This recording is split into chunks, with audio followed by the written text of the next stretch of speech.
Welcome to the Malvern Retreat House. My name is Father Jim McGuinn. Michael Norton. Juan Guerra.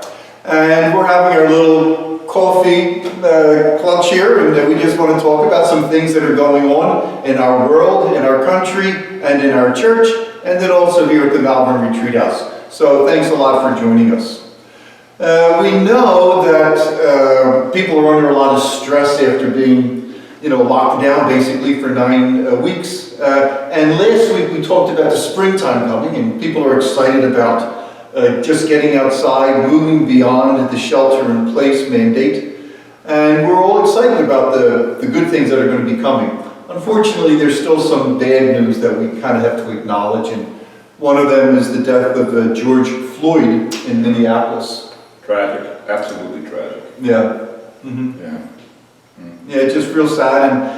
But I think you said earlier, Juan, you can see how, it's been building. It's been boiling over, and our hearts go out to the Floyd family and to people who are injustice of any kind. It's just wrong. It's our church has always stood in the forefront for justice and against racism of any sort, and we don't want to paint with a broad brush here, obviously, and there's some bad apples involved, and we just hope justice happens, that we follow the rule of law and allow things to take their course. But in the meantime, we hope and pray that some calm come into those communities and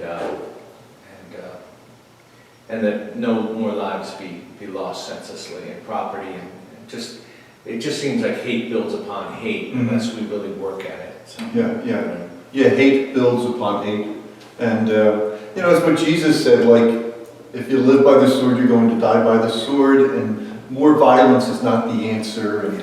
And, we just have to address some of these issues in our country, and as Christians and as Catholics, the gospel really propels us to do that. Well, it's one of the things that I really love about the Catholic religion. We are so pro-human life. When you look at any of the crises anywhere in the world, there's normally some Catholic social service or someone right on the front line. Yeah. We pray for it. We are involved. We just don't want the injustice, and it makes me proud when I see some of the things that our Catholic brothers and sisters are doing around the world. And the one thing that angers me about it is we don't get any credit for it. Yeah. So you want to go up to the highest mountain and just yell, but that's not our style. It's not done for our glory. It's done for His glory. Yeah. Right, and sometimes not only do Catholic institutions and people of goodwill not get credit, but they often get slammed. Right. And my mother-in-law, Molly Kelly, has a saying that she shared with us, and she said, "If you want to follow Christ, you better look good on wood." So there's a certain truth. Absolutely. Yeah. And for all of the troubles that, for all of his shortcomings, and especially the scandal recently, there are certain things the Catholic Church does well, and its commitment to social justice is one of them. Right. And unfortunately, sometimes the media doesn't focus on that enough. Right. But it is something that we ought to take, credit for it and be proud of and be committed to it. Yeah. Okay, so we are moving soon in the southeastern part of Pennsylvania from the red zone to the yellow zone, or from the red stage or red phase to the yellow phase. Right. And I think we're all more than willing to bring that on. We're all ready. And part of the Catholic Church's response to the COVID-19 pandemic is going to change as we move from red to yellow. And the Archdiocese of Philadelphia is calling that a restricted stage, or the restricted stage or phase. And the churches will be opening up for Sunday Mass, and there was a great webinar this past week from the Archdiocese of Philadelphia. Hallelujah. Hallelujah, yeah. So we'll be able to get back to churches on Sunday for Mass. But there's going to be some adjustments, and we wanted to talk a little bit about that. So, how do you How do you guys feel people are going to respond to be able to go back to our churches on Sunday for Mass? Well, first of all, it's going to be, it's wonderful that the churches, are going to be able to go to Mass. Those of us who want to go to Mass, those of us, who are able to go to Mass, maybe, some of the folks that are in the high-risk groups, maybe not. I think one thing, Father, you had said earlier was the churches were open. Oh, mm-hmm. The baptisms were taking place, funerals were taking place, weddings were taking place, but it was all an audience of no more than 10. Yeah. I think there's an excitement during the Gospel Reflection group that I attend on Friday mornings. The guys were really excited. Mm-hmm. And the one thing that was shared was that as wonderful as it is to watch Mass online or to be streamed, and thank God we had that, but just that nearness to other human beings and other people of faith was really noticeable. Yeah, And it just didn't feel like the community. So people are excited, and most of all, I think they're excited to be able to receive the Holy Eucharist. Yeah. Well, and yourself, how do you think people are feeling as they move into this next stage? I have to pretty much echo what Michael said and what you've shared. It's been a long 9-10 weeks, and I think everyone would agree, we never ever imagined in our lifetime that we would come to a point where, that we couldn't even receive the sacrament, the Eucharist. And so I think that could have the effect where, we don't take it for granted, and perhaps we were for a time, and perhaps a renewed vigor, and maybe following up on last week's talk, maybe this is part of the springtime, ironically, So we've heard it referred to almost as a reboot, where all our lives kind of went to a screeching halt and have started up again, but not quite in the same way. Yeah. We should talk a little bit about what things are going to be the same and what things are going to change when people go back to Mass on Sunday.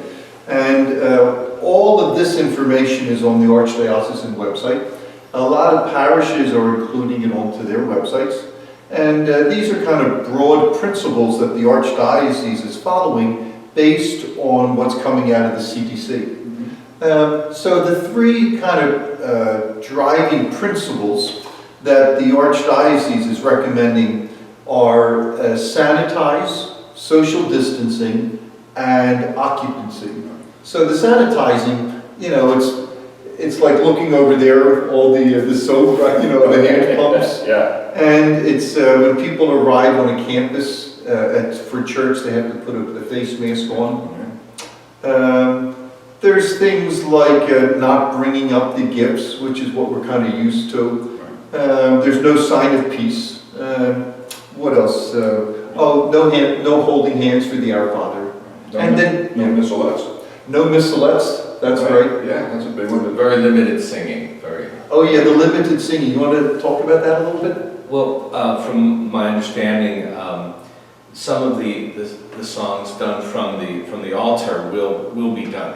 Will be followed through on, such as the responsorial song, the Amen. But the sort of congregational singing will not. Right. So the offertory hymn, communion, entrance, and recessional hymns will not be happening in the near future. That's right.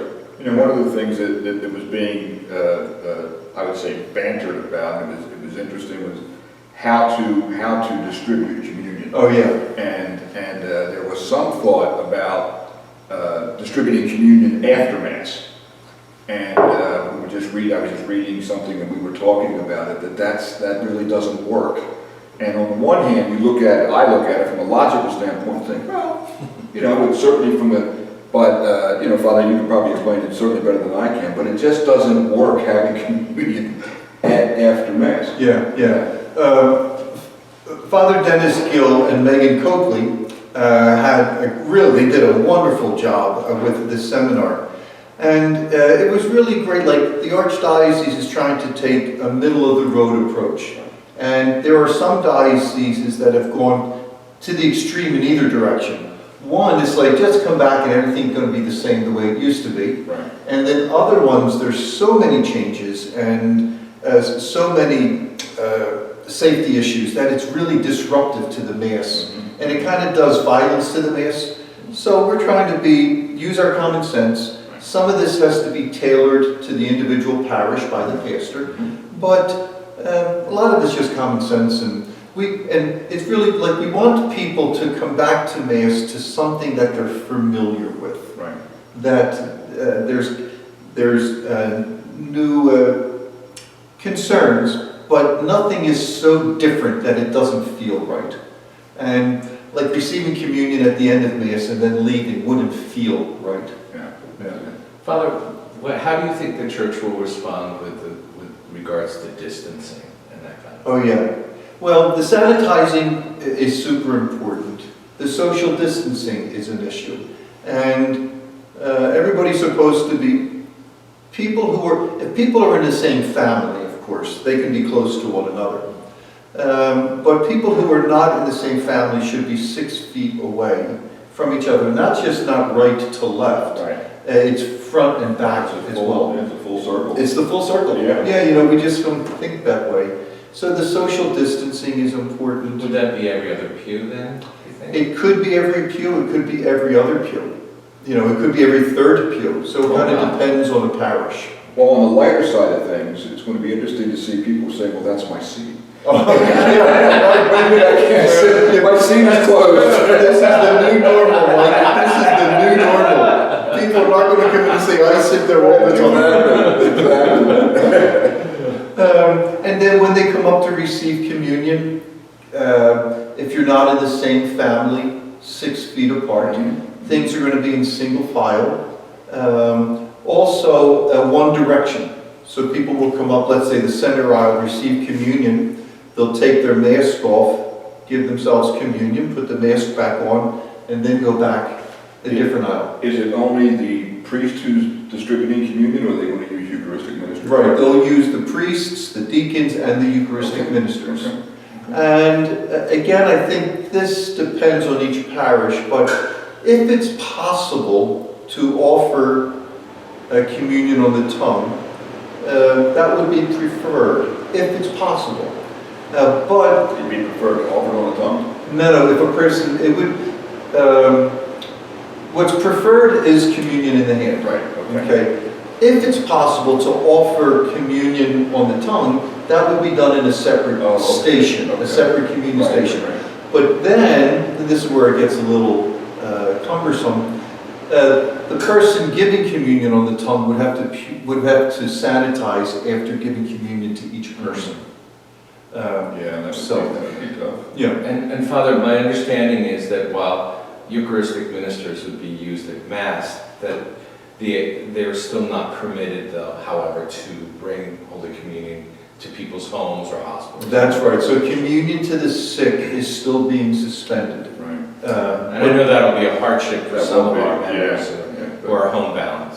Yeah, But- yeah. It's interesting because we here at Malvern Retreat House, we're hearing, the reopening, and we're looking at it from the religious standpoint, but we're also looking at it from the business side. And in talking with other businesses, one person said, as hard as it was to shut down a business or shut down a church, it's that much harder to reopen it. Oh, wow. Because now we have all these restrictions. It's not like you can just open the door and everybody come in. So they're talking to social distancing in the church. They're talking about putting up, in the offices, how do you maintain the 6 foot distance? They're putting up the walls of the cubicles. Is it A and B? So, this is an equal opportunity challenge, right? Yeah. And the one thing that we do ask is that people be patient.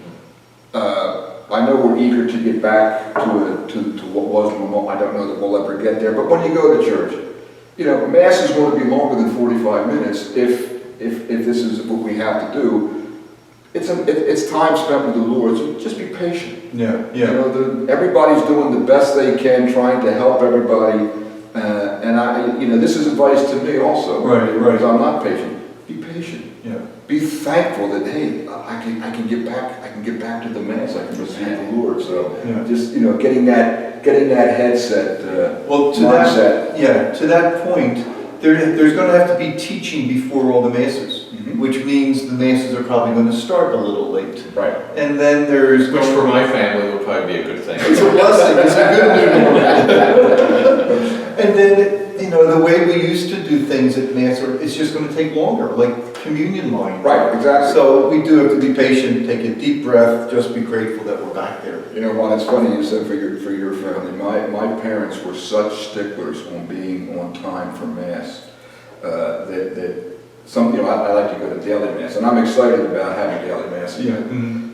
But sometimes in the morning you get hung up. If I'm not there at the beginning of Mass, I don't go.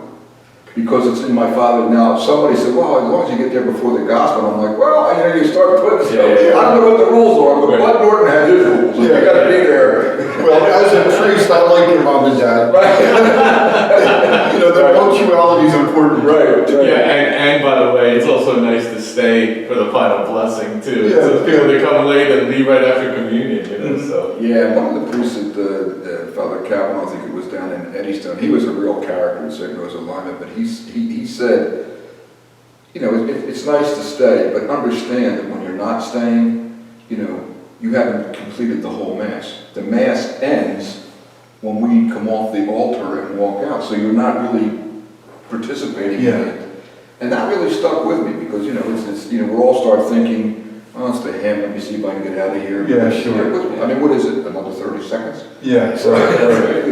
Well, it depends. If Father Jim is doing it, there's 3 or 4 verses. Of 3 or 4. It's more than 30 seconds. That's true. That's true. About Mass and the number of people at our churches is going to be 50% occupancy. So, I've said it and people acknowledge it, like, our churches nowadays usually don't have 50% occupancy. Right. We would love that. Absolutely. On Christmas and Easter and maybe Palm Sunday.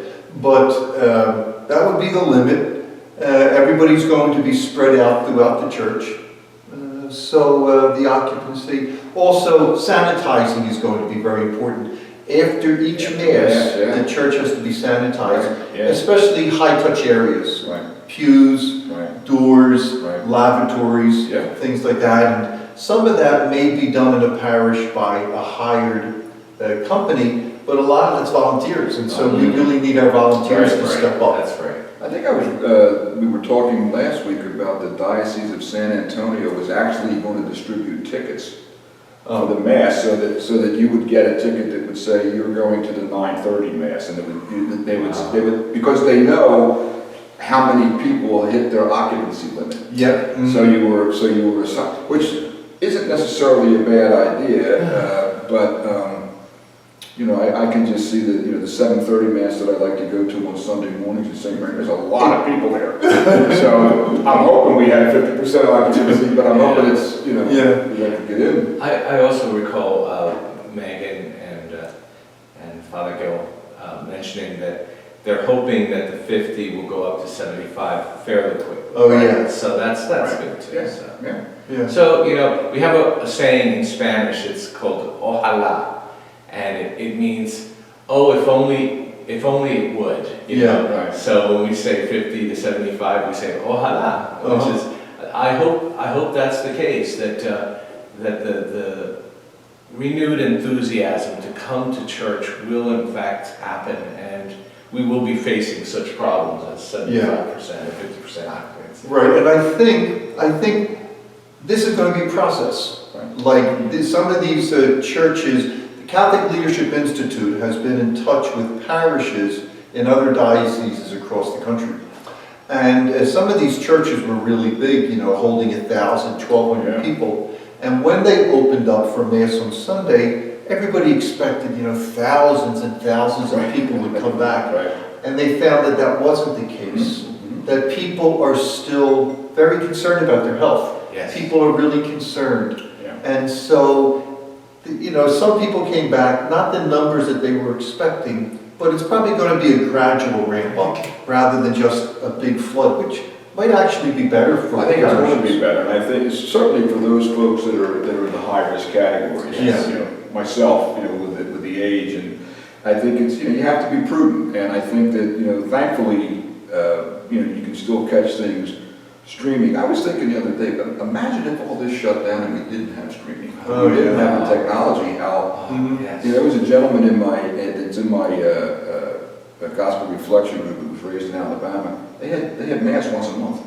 Oh, well. Because there wasn't, you know, I mean, he was clearly in the minority being Catholic. Yeah. But he said once a month, and they would travel 2 hours. But the priest, Oh, it's down south. down south, yeah, Mostly pretty- Baptist. yeah, churches. I was over in, you know, this part of the state on Yeah. the first Sunday, yeah. Wow. So we've been fortunate, at least, that we've been able to plug in, but it's going to be great to be able to go back. It sure will. Oh, yeah, yeah. And as far as the obligation, Joe, Yeah, I'm glad you brought that up, that since the pandemic, or, you know, since the stay in place was announced, the obligation to go to Mass on Sunday was suspended.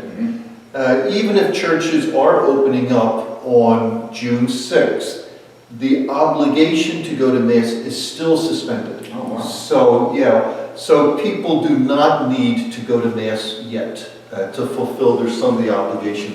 And so the state, you know, the state says that we move out of the red phase into the yellow phase on June 5th, and then on June 6th, our churches open up on Sunday for Masses, but in a restricted capacity. Right, yeah. that's good to know. Oh, that's good stuff. So, other things? Or? Well, I just think that all of us, people in general, have done a great job during this Yeah. pandemic.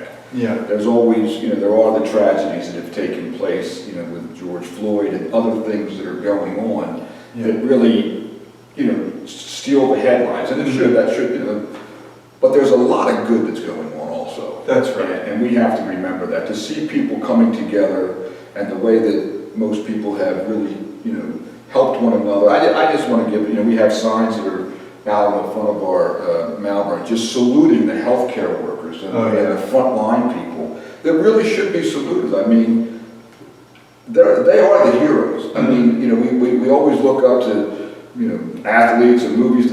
These are the heroes. You know, our military, our first responders. These folks are the real heroes of this. The doctors. It's, you know, it's been special. Yeah, yeah. They deserve all the praise they're getting. Absolutely. Yeah. And our prayers. And our prayers of gratitude and prayers to keep them safe. Juan, any closing thoughts? Just we're looking forward to the opening of our churches to be a first step in the reopening of the Malvern Retreat House. So things are starting to, it's almost like seeds are sprouting out of the ground and life is coming back.